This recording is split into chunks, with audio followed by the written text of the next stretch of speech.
નમસ્કાર મિત્રો, આજના સૌથી મોટા સમાચાર ચેતર વસાવાની આજે આ તારીખ 24ની આજુબાજુ હાઈકોર્ટમાં સુનાવણી છે, જેથી કરીને ઢોલ નગારા સાથે આપણે જઈશું, પણ ભગવાનને પ્રાર્થના કરતા જજો ચેતર વસાવા જલ્દી સે જલ્દી છૂટો પડી જાય અને જેલમાંથી મુક્તિ મળી જાય એવી મને આશા છે. અને મારું એવું મંતવ્ય છે કે ચેતર વસાવા વગર આદિવાસી સમાજમાં ભારે દુઃખદ ઘટના પડી છે એવું જણાઈ રહ્યું છે. એક કુદરતમાં આપ ફાટ્યું એવું જણાઈ રહી છે. તો ચેતર વસાવા આપણા આદિવાસી સમાજને જમીનના લગતા પ્રશ્નો હોય અને યોજનાના લગતા પ્રશ્નો હોય તે પણ ઝડપી ઉકેલ લાવતા નેતા હતો. તે આદિવાસી ભગવાન તરીકે ઓળખવામાં આવે છે. કેટલાક લોકો તેને મસીહા તરીકે ઓળખવામાં આવે છે. આદિવાસીઓના મસીહા એટલે કે આદિવાસીઓના ભગવાન તરીકે તેને માનવામાં આવે છે. ચેતર વસાવા એક કુદરતના આપત્તિ અને તાત્યા મામાની જેમ સાચા હકથી લડનારો અને બિરસા મુંડા જેવી યુદ્ધ લડાઈ લડનારો એક આદિવાસી સમાજનો સર્વશ્રેષ્ઠ નેતા છે, જે સમાજને ઉપયોગી નીવડી શકે છે. તો આપણા ચેતર વસાવા દ્વારા કેટલીક યોજનાને લગતા પ્રશ્નો હોય અને જમીનના લગતા પ્રશ્નો હોય તે પણ ઝડપી તે ઉકેલ લાવનારા સૌથી સચોટ નેતા માનવામાં આવે છે અને તે સમાજને આગળ લઈ જનારા આદિવાસી સમાજના ભગવાન તરીકે માનવામાં આવે છે. ચેતર વસાવા હાઈકોર્ટમાં સુનાવણી છે, તો તમારા મંતવ્યમાં જે પણ હોય તે કોમેન્ટમાં જરૂર બતાવજો. અને વિદ્યાર્થી મિત્રો, આ વિડીયો એવી રીતે બનાવવામાં આવે છે કે આદિવાસીમાં એક 7 કોટનો દીકરો ખોરવાયો હોય તેવું જણાઈ રહી છે અને મને તો દુઃખદ ઘટના થઈ રહી છે આદિવાસી સમાજમાં.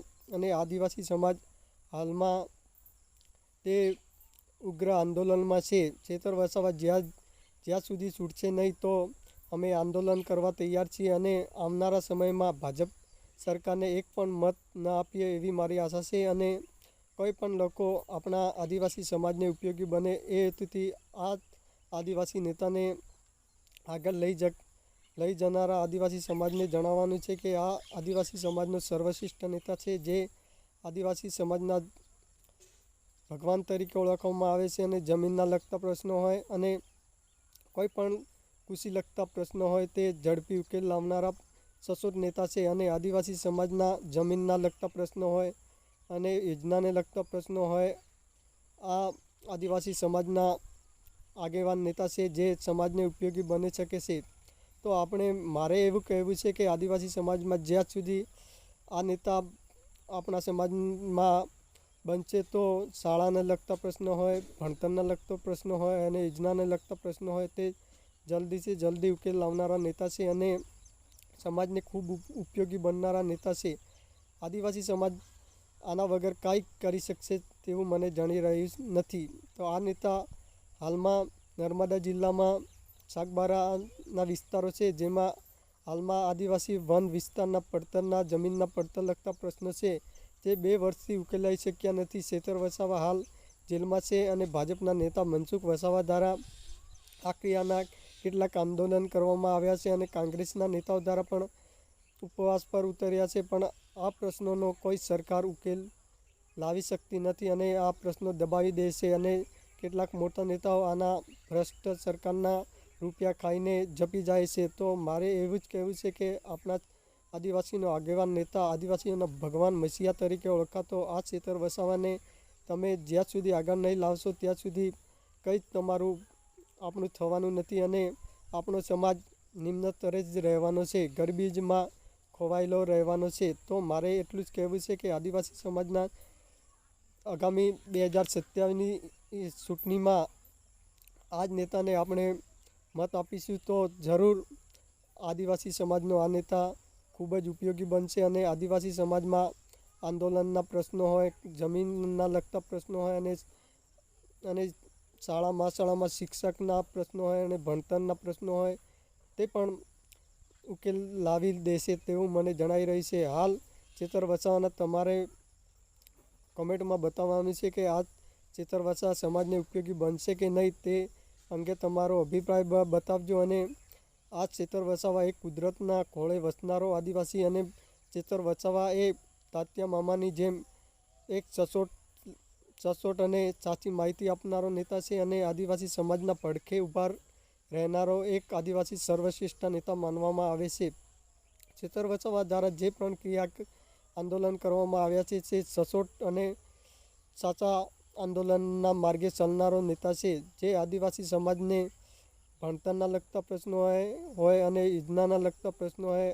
હાલમાં આદિવાસી સમાજના કેટલાક વિસ્તારોમાં પ્રોજેક્ટ, નર્મદાના પ્રોજેક્ટ હોય અને કેટલાક વિસ્તારમાં ડેમના પ્રોજેક્ટ હોય અને બગીચાના પ્રોજેક્ટ હોય તે આદિવાસી વિસ્તારમાં જ નાખવામાં આવે છે. અને દાહોદના વિસ્તારોમાં પણ કેટલાક મિલ ઉદ્યોગના પ્રોજેક્ટ નાખવામાં આવે છે. તો આપણા આદિવાસી સમાજને એટલું જ મારે કહેવું છે કે તમે જાગૃત થાઓ અને ખેતર બચાવવાને જલ્દીથી જલ્દી છૂટો પડી જાય એવી મારી આશા છે. અને આજના નેતા ભારતના ભાજપ સરકારના ભ્રષ્ટ નેતાઓ જે આપણા આદિવાસી વિસ્તારમાં યોજનાકીય જે પ્રોજેક્ટ નાખવામાં આવે છે, જેના અનુસંધાનના રૂપે કઈ આદિવાસી વિસ્તારમાં લોકોને થોડા જ પ્રમાણમાં જમીન હોય છે અને સરકાર લઈ દે છે, તો આદિવાસી સમાજ પછી ક્યાં જાય છે, તેનું જીવન ખોરવાઈ જાય છે. આથી જણાવવામાં આવે છે કે આદિવાસી સમાજના નેતાઓ અને આજના યુવાનો તે પણ જાણવું જરૂરી છે કે આજના યુવાનો આગળ થાવ અને